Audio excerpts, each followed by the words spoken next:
Tim Moore here with TLC Pressure Washing, and we are doing a penetrating sealer. And the tricky part with the penetrating sealer is if you have to stop and get something to drink, or you have to stop and make up more, you lose where you're at. Now you can see I just finished this and it's still wet and this hasn't been done, but somewhere over here is where I stopped. Now I tend to go from joint to joint so that way it's easy to find, but right now you literally cannot see where it is, and I don't want to put water on here, because if I put water on here it's not going to be good because it hasn't set. So the trick to finding where you're at is to spray. See how it's getting dark? Haven't done. Boom, boom, boom, boom, boom, boom, boom. Oh, look.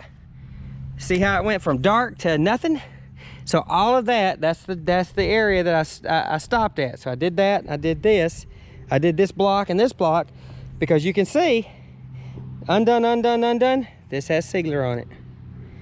So that's a little trick to, if you lose your place or you have to stop or you're not doing like a block to block, that's how you find it, is spray until you don't see anything. And when you don't see that get dark, there's where you're at. Tim Moore, TLC Pressure Washing.